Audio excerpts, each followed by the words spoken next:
Psalm 16 verses 1 and 2. Hear God's word. Psalm 16 verse 1.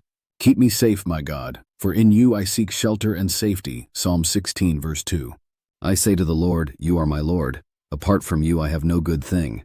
David pleads for protection, showing his vulnerability and acknowledgement that only God can provide true security in a world full of uncertainties. By addressing God as his refuge, David emphasizes his unwavering faith in the Lord's power and care. Psalm 16 is a deeply personal expression of trust, devotion, and delight in God. Written by David, it captures his heart's reliance on the Lord and his recognition of God as the source of all good. Verses 1 to 2 specifically set the tone for the entire psalm, serving as an opening prayer and declaration of dependence on God. Let's examine these verses closely and unpack their meaning. Verse 1. Preserve me, O God, for in you I put my trust. David begins with a heartfelt plea for preservation, which can be understood as a request for protection and guidance.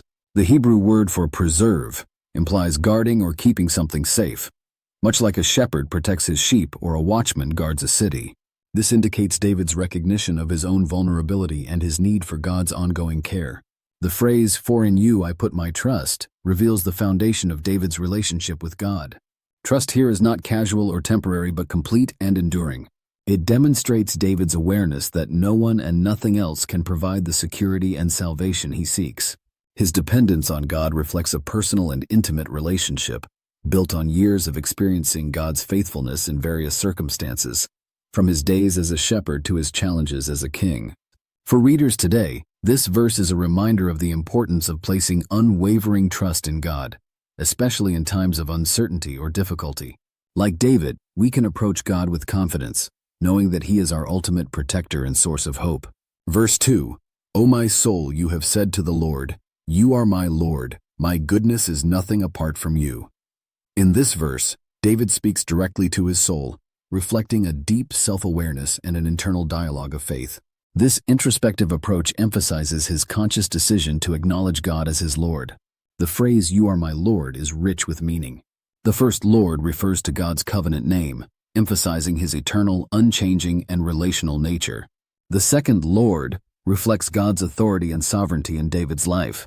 By affirming this, David is declaring his allegiance, submission, and devotion to God. He is not merely acknowledging God's existence but embracing him as the ruler of his life. David's statement, my goodness is nothing apart from you, is a profound declaration of humility and dependence. It conveys the idea that any good in David's life, whether his righteousness, blessings, or achievements, originates from God alone.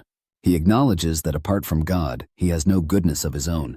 This aligns with other biblical teachings, such as in James 1:17, which states, every good gift and every perfect gift is from above. For believers, this verse is a call to examine the source of their goodness and blessings. It challenges us to recognize that God is not just the provider of material or spiritual benefits, but the very essence of goodness itself. Without him, life lacks true purpose, meaning, and moral excellence. How can we apply these verses in our daily lives? Psalm 16, 1-2 invites readers into a deeper relationship with God through trust, submission, and gratitude. Like David, we are called to entrust our lives to God, recognizing him as our protector and Lord. In doing so, we find peace and security, even in the face of life's challenges. These verses also remind us to cultivate a heart of humility and dependence on God. When we acknowledge that our goodness and blessings come solely from him, it fosters gratitude and a spirit of worship. This perspective transforms how we view our successes, struggles, and daily lives, grounding us in the truth of God's sufficiency. Finally, these verses encourage us to reaffirm our commitment to God regularly. Just as David speaks to his soul, we too can benefit from self-reflection and intentional reminders of God's lordship in our lives. This practice deepens our faith and keeps us anchored in God's unchanging character. In conclusion, Psalm 16, 1-2 captures the essence of a life rooted in trust and devotion to God. It teaches us to seek his preservation, submit to his authority, and recognize his goodness as the ultimate source of all we are and have. As we meditate on these truths, may we, like David, find joy and security in God's presence and provision. Thank you for hearing God's word today. May God bless you today and every day. If you would like a special prayer, please leave a comment and we will be honored to lift you up to the Almighty Healer.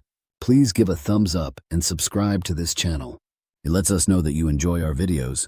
Remember, if you see someone without a smile, share one of yours.